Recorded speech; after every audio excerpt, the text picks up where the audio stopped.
Good morning students. ਅੱਜ ਆਪਾਂ ਪੰਜਾਬੀ ਵਿਆਕਰਣ ਦੇ ਵਿੱਚੋਂ ਲੇਖ ਰਚਨਾ ਬਾਰੇ ਪੜਨ ਜਾ ਰਹੇ ਹਾਂ, ਜਿਹੜਾ ਕਿ ਸਾਡਾ ਲਿਖਣ ਕੌਸ਼ਲ ਦੇ ਵਿੱਚ ਆਉਂਦਾ ਹੈ। ਹੁਣ ਦੇਖੋ ਬੱਚੇ, ਜਿਹੜੇ ਲੇਖ ਹੁੰਦੇ ਨੇ, ਲੇਖ ਹੈ ਕੀ? ਜਿਹਦੇ ਜਦੋਂ ਸਾਨੂੰ ਕੋਈ ਲੇਖ ਲਿਖਣ ਨੂੰ ਆਉਂਦਾ ਤਾਂ ਅਸੀਂ ਕੀ ਆਪਣੇ ਜਿਹੜੇ ਮਨ ਦੇ ਵਿਚਾਰ ਹੁੰਦੇ ਨੇ ਉਹਨਾਂ ਨੂੰ ਇੱਕ ਲੜੀਬੱਧ ਰੂਪ ਦੇ ਵਿੱਚ ਦੂਜਿਆਂ ਸਾਹਮਣੇ ਪੇਸ਼ ਕਰਦੇ ਹਾਂ। ਠੀਕ ਹੈ, ਕੋਈ ਵੀ ਵਿਸ਼ਾ ਦਿੱਤਾ ਜਾਂਦਾ ਉਹਨੂੰ ਆਪਾਂ ਚੰਗੀ ਤਰ੍ਹਾਂ ਉਹਦੀ ਵਿਆਖਿਆ ਕਰਕੇ ਉਸ ਦੇ ਵਿੱਚ ਜੋ ਵੀ ਲਿਖਿਆ ਜਾਂਦਾ ਹੈ ਇੱਕ ਸੀਰੀਅਲ ਆਰਡਰ ਵਿੱਚ ਲੜੀਬੱਧ ਰੂਪ ਦੇ ਵਿੱਚ ਪਰੋ ਕੇ ਉਹਨੂੰ ਕੀ ਕਿਹਾ ਜਾਂਦਾ? ਲੇਖ ਹੁੰਦਾ। ਜਿਵੇਂ ਦੇਖੋ ਲੇਖ ਹੁੰਦੇ ਨੇ, ਜੇ ਲੇਖ ਤੁਹਾਡੇ ਹੈਗੇ ਪ੍ਰਭਾਵਸ਼ਾਲੀ ਲਿਖਣ ਕੌਸ਼ਲ ਦੇ ਵਿੱਚ, ਇਸ ਲਈ ਤੁਹਾਡੀ ਜਿਹੜੀ ਲਿਖਤ ਹੈ ਦਿੱਤੀ ਹੋਈ ਹੈ, ਤੁਸੀਂ ਲਿਖੋਗੇ ਜੋ ਵੀ, ਠੀਕ ਹੈ, ਉਹ ਬਹੁਤ ਹੀ ਵਧੀਆ ਪ੍ਰਭਾਵਸ਼ਾਲੀ ਹੋਣੀ ਚਾਹੀਦੀ ਹੈ, ਤਾਂ ਹੀ ਉਹਦੇ ਨੰਬਰ ਮਿਲਣਗੇ। ਬੱਚੇ ਲਿਖਦੇ ਤਾਂ ਸਾਰੇ ਹੀ ਨੇ, ਕੋਈ ਆਪਣੇ ਅਕੋਰਡਿੰਗ ਲਿਖਦੇ, ਆਪਣੇ ਵਿਚਾਰ ਪੇਸ਼ ਕਰਦਾ, ਕੋਈ ਆਪਣੇ ਕਰਦਾ, ਪਰ ਅੰਕ ਕਿਹਨੂੰ ਵਧੀਆ ਦਿੱਤੇ ਜਾਂਦੇ ਨੇ? ਜਿਹੜਾ ਬਹੁਤ ਹੀ ਵਧੀਆ ਤਰੀਕੇ ਨਾਲ ਉਹਨੂੰ ਲਿਖਦਾ ਹੈ। ਜਿਵੇਂ ਦੇਖੋ ਆਪਾਂ ਕੁਝ ਲੇਖ ਵਿੱਚ ਕੋਟੇਸ਼ਨਸ ਵੀ ਐਡ ਕਰ ਸਕਦੇ ਹਾਂ, ਜਿਵੇਂ ਖਾਲਸਾ ਮੇਰੋ ਰੂਪ ਹੈ ਖਾਸ, ਖਾਲਸੇ ਮੈਂ ਹੋ ਕਰੋ ਨਿਵਾਸ। ਇਸ ਤਰੀਕੇ ਨਾਲ ਆਪਣੇ ਲੇਖ ਨੂੰ ਪ੍ਰਭਾਵਸ਼ਾਲੀ ਬਣਾਉਣ ਲਈ ਆਪਾਂ ਉਹਦੇ ਵਿੱਚ ਕੋਈ ਗਜ਼ਲ, ਕਵਿਤਾਵਾਂ ਦੀਆਂ ਤੁਕਾਂ ਵੀ ਲੈ ਸਕਦੇ ਹਾਂ। ਹਾਂਜੀ, ਸਭ ਤੋਂ ਪਹਿਲਾਂ ਕਿ ਲੇਖ ਇੱਕ ਕਲਾ ਹੈ। ਠੀਕ ਹੈ, ਇਹ ਵੀ ਇੱਕ ਢੰਗ ਹੈ ਕਿ ਕੌਣ ਕਿਸ ਤਰੀਕੇ ਨਾਲ ਆਪਣੇ ਜਿਹੜੇ ਮਨ ਦੇ ਵਿਚਾਰ ਨੇ ਉਹਨਾਂ ਨੂੰ ਕਿਵੇਂ ਦੂਜਿਆਂ ਸਾਹਮਣੇ ਪੇਸ਼ ਕਰ ਸਕਦਾ ਹੈ। ਇਹ ਵੀ ਇੱਕ ਲਿਖਣ ਕਲਾ ਦੇ ਵਿੱਚ ਆਉਂਦੀ ਹੈ। ਠੀਕ ਹੈ, ਇੱਕ ਲਿਖਣ ਕਲਾ ਹੈ।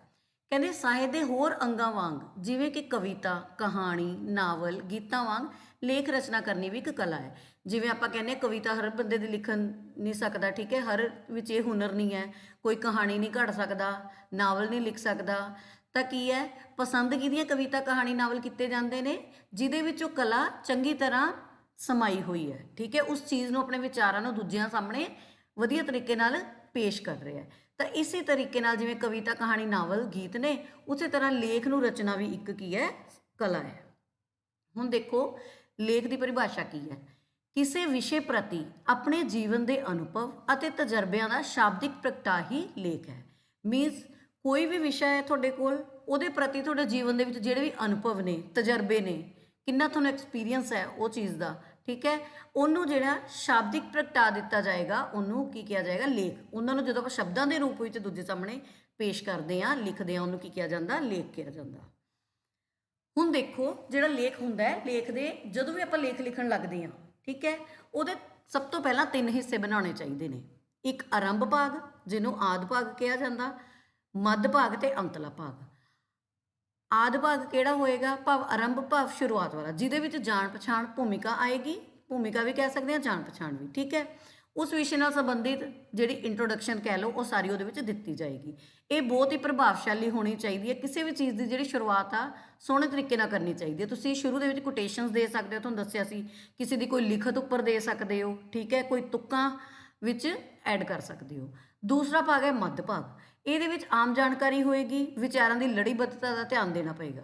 ਜਿਵੇਂ ਕੋਈ ਲੇਖ ਦਾ ਕੋਈ ਵਿਸ਼ਾ ਲੈ ਲਿਆ, ਤੁਹਾਨੂੰ ਪੇਪਰ ਵਿੱਚ ਤੁਸੀਂ ਕਰਨਾ ਹੈ, ਵਿਸ਼ਾ ਤੁਸੀਂ ਉਹੀ ਚੂਜ਼ ਕਰੋਗੇ ਜਿਹਦੇ ਬਾਰੇ ਤੁਹਾਨੂੰ ਵੱਧ ਗਿਆਨ ਹੈ, ਠੀਕ ਹੈ, ਤਾਂ ਉਹਨਾਂ ਨੂੰ ਇੱਕ ਲੜੀਬੱਧ, ਇੱਕ ਜਿਵੇਂ ਸੀਕੁਐਂਸ ਦੇ ਵਿੱਚ ਪਰੋਣਾ ਕਿ ਪਹਿਲਾਂ ਕਿਹੜੀ ਚੀਜ਼ ਅਸੀਂ ਲਿਖਣੀ ਹੈ, ਉਸ ਤੋਂ ਬਾਅਦ ਕਿਹੜੀ, ਉਹ ਸਾਰੇ ਆਪਣੇ ਵਿਚਾਰ ਉਹਦੇ ਵਿੱਚ ਲੜੀਬੱਧਤਾ ਰੂਪ ਦੇ ਵਿੱਚ ਪੇਸ਼ ਕਰਨੇ, ਉਹ ਆ ਜਾਏਗਾ ਮੱਧ ਭਾਗ ਵਿੱਚ। ਇਹ ਸਭ ਤੋਂ ਵੱਡਾ ਭਾਗ ਹੁੰਦਾ ਹੈ ਮੱਧ ਭਾਗ, ਇਹਦੇ ਵਿੱਚ ਕਿੰਨੇ ਹੀ ਪੁਆਇੰਟਸ ਆਪਾਂ ਐਡ ਕਰ ਸਕਦੇ ਹਾਂ। ਫਿਰ ਅਖੀਰਲਾ ਭਾਗ ਹੁੰਦਾ ਹੈ ਅੰਤਲਾ ਭਾਗ। ਇਹਦੇ ਵਿੱਚ ਪੂਰੇ ਉਹਦਾ ਨਿਚੋੜ ਦਿੱਤਾ ਜਾਂਦਾ ਹੈ, ਮੀਨਸ ਸਾਰੇ ਵਿਚਾਰਾਂ ਨੂੰ ਸਮੇਟਣਾ। ਜਿਹੜਾ ਲੇਖ ਆਪਾਂ ਵਿਸ਼ੇ ਤੇ ਕਰ ਰਹੇ ਹਾਂ ਉਹਦੇ ਸਾਰੇ ਵਿਚਾਰਾਂ ਨੂੰ ਥੋੜ੍ਹੇ ਜਿਹੇ ਕੁਝ ਸ਼ਬਦਾਂ ਦੇ ਵਿੱਚ ਸਮੇਟ ਲੈਣਾ, ਠੀਕ ਹੈ, ਕਨਕਲੂਜ਼ਨ ਕੱਢ ਦੇਣਾ, ਉਹਨੂੰ ਕੀ ਕਿਹਾ ਜਾਂਦਾ? ਸਾਰਾਂਸ਼ ਕਿਹਾ ਜਾਂਦਾ। ਠੀਕ ਹੈ ਜੀ, ਲੇਖ ਦੇ 3 ਹਿੱਸਿਆਂ ਹੁੰਦੇ ਨੇ। ਇਹਦੇ ਅਕੋਰਡਿੰਗ ਜੇ ਤੁਸੀਂ ਲੇਖ ਲਿਖਣਾ ਸ਼ੁਰੂ ਕਰੋਗੇ ਤਾਂ ਤੁਹਾਡੇ ਨੰਬਰ ਵਧੀਆ ਆਉਣਗੇ। ਹੁਣ ਦੇਖੋ ਲੇਖ ਦੀਆਂ ਕਿਸਮਾਂ। ਹੁਣ ਆਪਾਂ ਨੂੰ ਨਹੀਂ ਪਤਾ, ਆਪਾਂ ਸੋਚਦੇ ਹਾਂ ਕਿ ਕਿਵੇਂ ਦੇ ਲੇਖ ਆਉਣਗੇ ਪੇਪਰ ਵਿੱਚ, ਠੀਕ ਹੈ। ਹੁਣ ਦੇਖੋ ਲੇਖ ਦੀਆਂ ਕਿਸਮਾਂ ਨੇ, ਇਹਨਾਂ ਵਿੱਚੋਂ ਹੀ ਆਉਣਗੀਆਂ। ਇਹਦੀਆਂ 5 ਕਿਸਮਾਂ ਨੇ, ਕੁਝ ਕਿਤਾਬਾਂ ਵਿੱਚ 4 ਕਿਸਮਾਂ ਦਿੱਤੀਆਂ ਨੇ, ਕਈਆਂ ਵਿੱਚ 5 ਨੇ, ਠੀਕ ਹੈ। ਹੁਣ ਦੇਖੋ ਪਹਿਲੀ ਹੈ ਬਿਰਤਾਂਤਕ ਲੇਖ, ਦੂਸਰੀ ਵਿਚਾਰ ਪ੍ਰਧਾਨ ਲੇਖ, ਤੀਸਰੀ ਵਰਣਾਤਮਕ ਲੇਖ, ਚੌਥੀ ਮਨੋਕਲਪਤ ਲੇਖ ਤੇ ਪੰਜਵੀਂ ਭਾਵਾਤਮਕ ਲੇਖ। ਭਾਵਾਤਮਕ ਲੇਖ ਕਿਸੇ ਕਿਸੇ ਪੁਸਤਕ ਵਿੱਚ ਹੈ, ਕਈਆਂ ਵਿੱਚ ਨਹੀਂ ਵੀ ਹੈ, ਠੀਕ ਹੈ। ਹੁਣ ਆਪਾਂ ਇਹਨਾਂ ਨੂੰ ਡਿਟੇਲ ਵਿੱਚ ਪੜ੍ਹਦੇ ਹਾਂ। ਸਭ ਤੋਂ ਪਹਿਲੀ ਕਿਸਮ ਹੈ ਬਿਰਤਾਂਤਕ ਲੇਖ, ਠੀਕ ਹੈ ਜੀ। ਹੁਣ ਬਿਰਤਾਂਤਕ ਲੇਖ ਉਹ ਹੁੰਦੇ ਨੇ ਜਿਹਦੇ ਵਿੱਚ ਕਿਸੇ ਦੀ ਕੋਈ ਜੀਵਨੀ ਆ ਜੇ, ਠੀਕ ਹੈ, ਕੋਈ ਘਟਨਾ ਵਾਪਰੀ ਹੈ ਉਹਦੇ ਬਾਰੇ ਲਿਖਣਾ, ਆਪਣੀ ਕੋਈ ਵੀ ਯਾਤਰਾ ਹੋਏਗੀ ਕਿਸੇ ਵੀ ਯਾਤਰਾ ਬਾਰੇ, ਠੀਕ ਹੈ, ਉਹਦੇ ਬਾਰੇ ਲਿਖਣਾ। ਇਤਿਹਾਸ ਨਾਲ ਸੰਬੰਧਿਤ ਆਪਣੀ ਹਿਸਟਰੀ ਨਾਲ ਰਿਲੇਟਡ ਜਿਹੜੀਆਂ ਵੀ ਚੀਜ਼ਾਂ ਨੇ, ਕਿਸੇ ਨਾਲ ਰਿਲੇਟਡ ਵੀ ਕੋਈ ਵੀ ਲੇਖ ਬਣ ਸਕਦਾ ਹੈ। ਜਿਹੜਾ ਲੇਖ ਹੈ ਨਾ, ਆਪਾਂ ਕਿਸੇ ਵੀ ਸ਼ਬਦ ਤੇ ਬਣਾ ਸਕਦੇ ਹਾਂ। ਜਿਵੇਂ ਆਪਣੀ ਆਪਾਂ ਜਮਾਤ ਵਿੱਚ ਬੈਠੇ ਹਾਂ, ਤੁਸੀਂ ਆਪਣੀ ਜਮਾਤ ਤੇ ਵੀ ਪੂਰਾ ਇੱਕ ਲੇਖ 2-3 ਪੇਜਾਂ ਦਾ ਆਰਾਮ ਨਾਲ ਲਿਖ ਸਕਦੇ ਹੋ, ਠੀਕ ਹੈ। ਤਾਂ ਇਸ ਤਰੀਕੇ ਨਾਲ ਜਿਹੜੇ ਬਿਰਤਾਂਤਕ ਲੇਖ ਨੇ ਉਹਨਾਂ ਵਿੱਚ ਜੀਵਨੀਆਂ ਵਾਲੇ ਲੇਖ ਹੋ ਸਕਦੇ ਨੇ, ਕਿਸੇ ਘਟਨਾ ਨਾਲ ਵਾਪਰੇ ਹੋਏ, ਯਾਤਰਾ ਨਾਲ ਤੇ ਇਤਿਹਾਸ ਨਾਲ ਸੰਬੰਧਿਤ। ਹੁਣ ਦੇਖੋ, ਜਿਵੇਂ ਨੀਚੇ 1-2 ਐਗਜ਼ਾਮਪਲਸ ਦਿੱਤੀਆਂ ਨੇ, ਜਿਵੇਂ ਹੇਮਕੁੰਟ ਸਾਹਿਬ ਦੀ ਯਾਤਰਾ, ਠੀਕ ਹੈ, ਇਹਦਾ ਲੇਖ ਆ ਸਕਦਾ। ਸਰਬੰਸ ਦਾਨੀ ਗੁਰੂ ਗੋਬਿੰਦ ਸਿੰਘ ਜੀ, ਠੀਕ ਹੈ, ਜੀਵਨੀ ਆ ਗਈ ਉਹਨਾਂ ਦੀ। ਕਾਰਗਿਲ ਦੀ ਲੜਾਈ ਘਟਨਾ ਹੋ ਗਈ ਨਾ, ਤਾਂ ਕੀ ਹੈ, ਇਹ ਸਾਰੀਆਂ ਚੀਜ਼ਾਂ ਇਤਿਹਾਸ ਨਾਲ ਸੰਬੰਧਿਤ ਹੈ। ਕਾਰਗਿਲ ਦੀ ਲੜਾਈ, ਤਾਂ ਇਹ ਬਿਰਤਾਂਤਕ ਲੇਖ ਵਿੱਚ ਆਉਣਗੇ ਐਵੇਂ ਦੇ ਲੇਖ। ਦੂਸਰੀ ਕਿਸਮ ਹੈ ਵਿਚਾਰ ਪ੍ਰਧਾਨ ਲੇਖ, ਜਿਹਦੇ ਵਿੱਚ ਗੰਭੀਰ ਵਿਸ਼ਿਆਂ ਉੱਤੇ ਆਧਾਰਿਤ ਹੁੰਦੇ ਨੇ, ਠੀਕ ਹੈ, ਜਿਹੜੇ ਆਪਣੇ ਆਮ ਸਮਾਜ ਵਿੱਚ ਜਿਨ੍ਹਾਂ ਨੂੰ ਅਸੀਂ ਫੇਸ ਕਰ ਰਹੇ ਹਾਂ, ਗੰਭੀਰ ਸਮੱਸਿਆਵਾਂ ਨੇ, ਠੀਕ ਹੈ, ਉਹਨਾਂ ਨਾਲ ਰਿਲੇਟਡ ਹੋ ਸਕਦੇ ਨੇ। ਕਿਸੇ ਵਿਚਾਰ ਅਤੇ ਦਲੀਲਾਂ ਉੱਪਰ ਚਾਨਣਾ ਪਾਉਣ ਵਾਲੇ ਹੋ ਸਕਦੇ ਨੇ। ਜਿਵੇਂ ਕੋਈ ਕੋਟੇਸ਼ਨ ਦਿੱਤੀ ਹੈ, ਕਿਸੇ ਗੁਰੂ ਜੀ ਦੀ ਤੁੱਕ ਦਿੱਤੀ ਹੋਈ ਹੈ, ਗੁਰਬਾਣੀ ਵਿੱਚੋਂ ਲੈ ਲਈ, ਜਾਂ ਕੋਈ ਵੀ ਇਸ ਤਰ੍ਹਾਂ ਦੀ ਕੋਟੇਸ਼ਨ ਲੈ ਕੇ ਉਹਨੂੰ ਐਕਸਪਲੇਨ ਕਰਨਾ ਵੀ ਵਿਚਾਰ ਪ੍ਰਧਾਨ ਲੇਖ ਵਿੱਚ ਆਏਗਾ। ਫਿਰ ਅਖਾਣ ਕਵਿਤਾ ਦੀ ਤੁੱਕ ਵੀ ਲੇਖ ਦਾ ਹਿੱਸਾ ਬਣਦੀ ਹੈ, ਠੀਕ ਹੈ। ਮੀਨਸ ਕੋਈ ਅਖਾਣ ਦਿੱਤੀ ਗਈ ਹੈ, ਉਹਦੇ ਉੱਤੇ ਹੀ ਪੂਰਾ ਲੇਖ ਵੀ ਆਪਾਂ ਲਿਖ ਸਕਦੇ ਹਾਂ।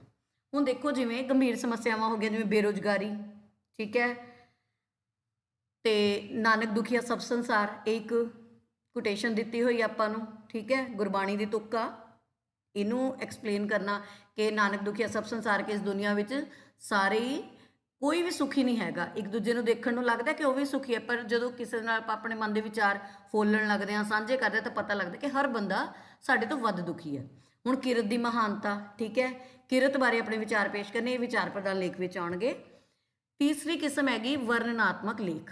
ਇਹਦੇ ਵਿੱਚ ਵਸਤੂ ਦ੍ਰਿਸ਼ਟ ਦਾ ਹੂਬਹੂ ਚਿੱਤਰਨ, ਮਤਲਬ ਜਿਹੜੀ ਚੀਜ਼ ਤੁਸੀਂ ਕੋਈ ਦੇਖ ਰਹੇ ਹੋ, ਕੋਈ ਚੀਜ਼ ਦੱਸੀ ਹੈ, ਉਹਦਾ ਪੂਰੇ ਦਾ ਪੂਰਾ ਚਿੱਤਰਨ ਕਰਨਾ।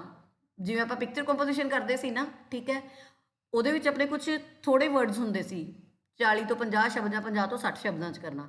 ਪਰ ਇਹ ਲੇਖ ਜਿਹੜਾ ਹੁੰਦਾ ਹੈ 200-250 ਸ਼ਬਦਾਂ ਦੇ ਵਿੱਚ ਹੁੰਦਾ। ਉਸ ਹਿਸਾਬ ਨਾਲ ਤੁਸੀਂ ਉਹਦੇ ਬਾਰੇ ਚੰਗੀ ਤਰ੍ਹਾਂ ਉਹਦੀ ਵਿਆਖਿਆ ਕਰਨੀ, ਠੀਕ ਹੈ।